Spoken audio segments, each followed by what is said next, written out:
बिस्मिल्लाहिर्रहमानिर्रहीम। Assalamualaikum and welcome back to another lesson of English subject for grade 4.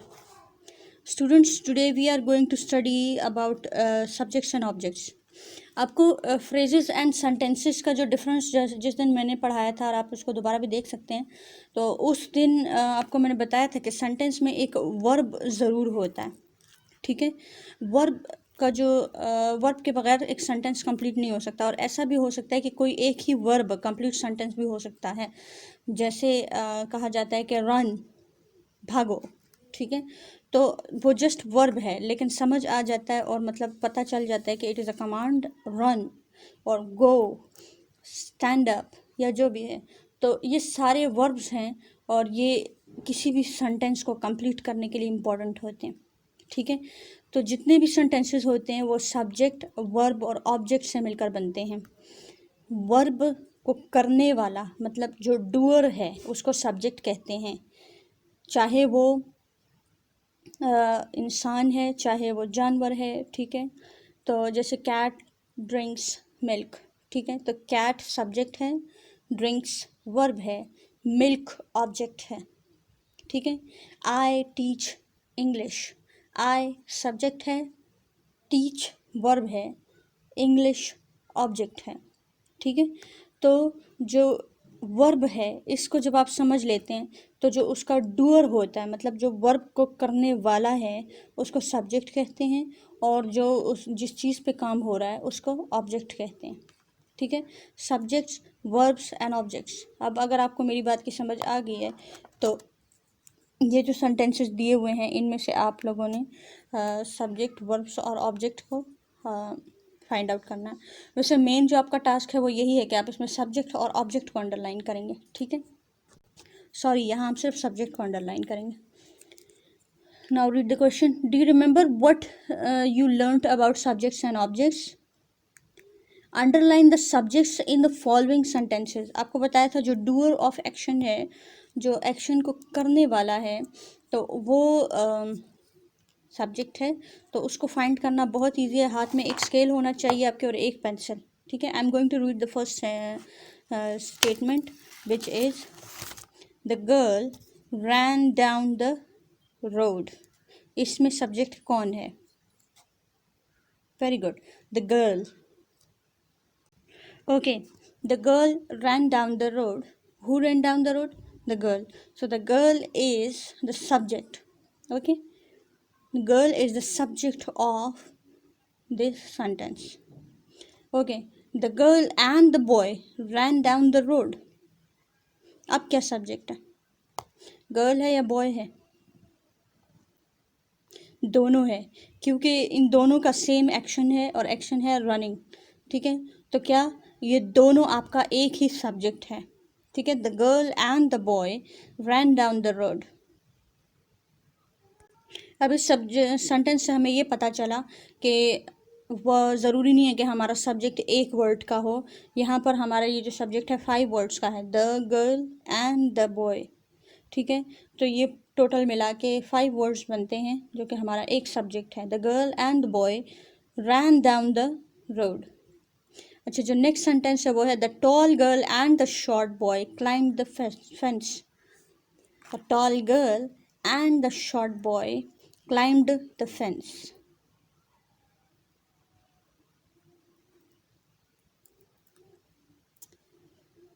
Very good. The tall girl and the short boy, ये complete आपका एक ही subject है क्योंकि दोनों का एक्शन सेम है। They climbed the fence. The next statement is 3 old men, 2 young girls and a dog were waiting for the bus. यहाँ आपको इवन मोर लॉन्गर सब्जेक्ट दिया हुआ है। 3 old men, 2 young girls and a dog were waiting for the bus. तो subject क्या है? 3 old men, 2 young girls and a dog. तीनों का सेम एक्शन है, इस वजह से हम इसको एक ही सब्जेक्ट कहते हैं कि तीनों एक ही सब्जेक्ट है। वैसे सब्जेक्ट्स भी 3 काफ़ी हैं, बट इसको यहाँ पर एक ही लाइन के से अंडरलाइन करेंगे। The man who gave me the money is sitting in that shop.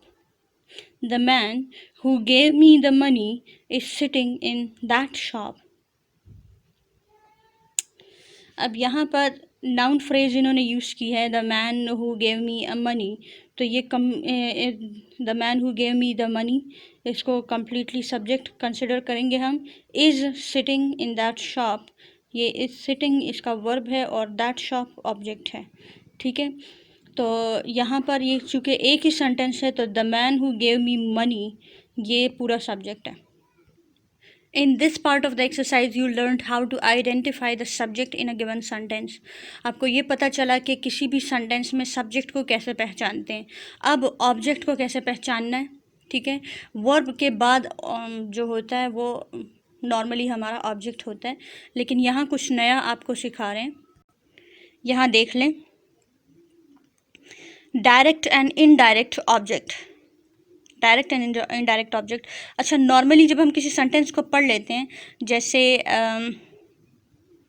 He gave the book, या आई लाइक एप्पल्स, या she brought me a gift, या शी ब्रॉट अ गिफ्ट, ठीक है।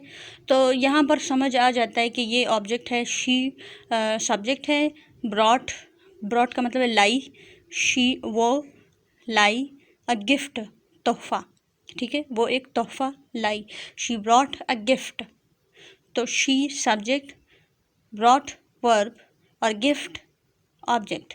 लेकिन कभी कभार साथ में कुछ और भी ऐड हो जाता है कि she brought a gift for me, she brought a gift for me, वो मेरे लिए गिफ्ट लाई। तो मैं, जो मी है वो भी तो ऑब्जेक्ट है और गिफ्ट भी ऑब्जेक्ट है, लेकिन जो मेन चीज़ है वो गिफ्ट है, फिर किसके लिए लाई है वो बात की बात है। तो जो पहली चीज़ है वो गिफ्ट है, तो गिफ्ट डायरेक्ट ऑब्जेक्ट है, और किसके लिए लाई है वो इनडायरेक्ट ऑब्जेक्ट है। क्योंकि अगर किसके लिए लाई है ये हम सेंटेंस में नहीं लिखते तो सेंटेंस इनकम्प्लीट नहीं लगेगा। जैसे शी ब्रॉट अ गिफ्ट अगर मैं कहूँ तो ये सेंटेंस इनकम्प्लीट नहीं लगता, लेकिन शी ब्रॉट फॉर मी ये सेंटेंस इनकम्प्लीट लगता है, ठीक है। तो इस तरह के जितने भी सेंटेंसेस होंगे उसमें हम डायरेक्ट और इनडायरेक्ट ऑब्जेक्ट को अंडरलाइन करेंगे, ठीक है, और उसको पहचानने की कोशिश करेंगे। आप पूरी कोशिश करना, आप समझने की कोशिश करना कि जहाँ पर कोई भी चीज़, किसी भी चीज़ की वजह से सेंटेंस कंप्लीट हो रहा है तो वो हमारा डायरेक्ट ऑब्जेक्ट होगा, और जो उसमें एडिशनल कोई ऑब्जेक्ट दिया हुआ है तो वो इनडायरेक्ट ऑब्जेक्ट होगा, ठीक है। Look at the following sentence. In the sentence the book is called direct object and you is called indirect object. ये असल में इस सेंटेंस की बात कर रहे हैं, ठीक है। I gave the book to you, I gave the book to you. तो आई गेव द बुक पे सेंटेंस कंप्लीट भी लगता है, और सब्जेक्ट वर्ब और object, I subject, gave verb, the book object, यहाँ पर कंप्लीट लगता है। तो this is direct object, to you is indirect object, ठीक है। अब काफ़ी सारे सेंटेंसेस जब इस तरह के कर लेंगे तो आपको इंशाल्लाह इसकी समझ आ जाएगी। You can write the sentence in an other way, इसको इस तरीके से भी लिखा जा सकता है, I gave you the book, I gave you the book. वैसे नॉर्मली ये सेंटेंस यूज़ होता है, I gave you the book, ऐसा नहीं कहा जाता कि I gave the book to you, ठीक है। लेकिन आपको वहाँ समझाने के लिए कि मेन जो ऑब्जेक्ट है वो है बुक, और यू जो है वो इनडायरेक्ट ऑब्जेक्ट है, ठीक है। तो note the two is omitted, यहाँ पर वो वाला टू नहीं है, ठीक है। तो अब ये जो सेंटेंसेस इन्होंने आपको दिए हैं ये इसमें आपको कह रहे हैं कि underline direct object and circle indirect object in each, ठीक है। ध्यान से करना है इसको, ठीक है। She brought me a cake, she brought me a cake, वो मेरे लिए केक लाई। तो ब्रॉट का जो एक्चुअल ऑब्जेक्ट है वो केक है, ब्रॉट लाई, क्या लाई, केक लाई। तो केक डायरेक्ट ऑब्जेक्ट है, और मी यानी मेरे लिए तो ये इनडायरेक्ट ऑब्जेक्ट है, ठीक है। तो इनडायरेक्ट ऑब्जेक्ट को हम सर्कल करेंगे और डायरेक्ट ऑब्जेक्ट को हम अंडरलाइन करेंगे, बिल्कुल ऐसे। अब नेक्स्ट सेंटेंसेस में गौर कीजिएगा, मैं आपको टाइम भी दूंगी सोचने के लिए। आप लोगों ने डायरेक्ट और इनडायरेक्ट का बताना है। They gave some food to the traveller. They gave some food to the traveller. उन्होंने मुसाफिर को कुछ खाना दिया। पहले ये सोचें कि क्या दिया, वो डायरेक्ट ऑब्जेक्ट है। किसको दिया, वो इनडायरेक्ट ऑब्जेक्ट है। अच्छा, अक्सर बच्चों के जहन में होता है वर्ब के बाद जो ऑब्जेक्ट होगा वो डायरेक्ट होता है और जो उसके बाद ऑब्जेक्ट होगा वो इनडायरेक्ट होता है, लेकिन नहीं। वर्ब का जो ऑब्जेक्ट होगा वो डायरेक्ट ऑब्जेक्ट होगा और फिर किसके लिए या क्यों वो काम हुआ तो वो इनडायरेक्ट ऑब्जेक्ट होगा। ठीक है। They gave some food. Food is direct object. Food is direct object to the traveler, indirect object. They gave some food. क्या दिया, ये डायरेक्ट ऑब्जेक्ट है। किसको दिया, ये इनडायरेक्ट ऑब्जेक्ट है। अच्छा, केक लाई। क्या लाई, ये डायरेक्ट ऑब्जेक्ट है। किसके लिए लाई, वो इनडायरेक्ट ऑब्जेक्ट है। ठीक है। लाना वर्ब है। क्या लाई, केक लाई। Cake direct object. किसके लिए लाई, वो इनडायरेक्ट ऑब्जेक्ट। खुराक यानी फूड दिया, तो क्या दिया, फूड दिया। Food direct object. किसको दिया, इनडायरेक्ट ऑब्जेक्ट। ठीक है। I sang a song to her. मैंने गाया, क्या गाया, सॉन्ग। किसके लिए गाया, उसके लिए, लड़की के लिए। ठीक है। I sang a song to her. I sang a song to her. तो डायरेक्ट ऑब्जेक्ट क्या है, song, sang a song. Direct object is song, indirect object is to her, उसके लिए गाया।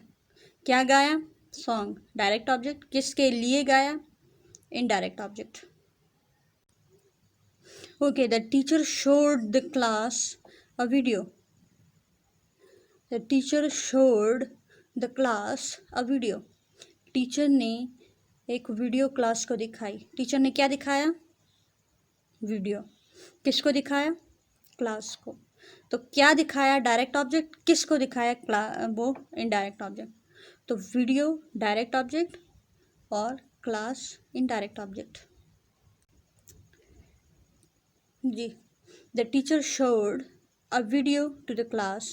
तो वीडियो डायरेक्ट ऑब्जेक्ट है और क्लास इनडायरेक्ट ऑब्जेक्ट है। ओके, ये जो आपको सेंटेंसेस इसके बाद दिए हुए हैं इनकी तरफ आप देखें। यूजिंग टू, आपको पिछला जो एक सेंटेंस बताया था कि I gave the book to you, to you, तो जो टू इस्तेमाल हुआ था, फिर नेक्स्ट आपको दिखाया गया था एक सेंटेंस, वही सेंटेंस दोबारा लिख के आई गेव यू द बुक, वहाँ पर टू नहीं था। तो यहाँ पर जो आपको सेंटेंसेस दिए हुए इसमें टू नहीं है, आपने टू लगाना है। ठीक है। तो सबसे पहले तो इन सेंटेंसेस के सामने स्ट्रेट लाइंस ड्रॉ कर ले ताकि उस पर आप अपना आंसर लिख सकें। Okay, I gave him the book. क्या दिया, book. I gave the book. किसको दिया, him, to him. I gave the book to him. ठीक है। तो हमने टू यूज़ किया हिम के लिए। ठीक है। My I sent my uncle a letter. I sent my uncle a letter. क्या भेजा, लेटर।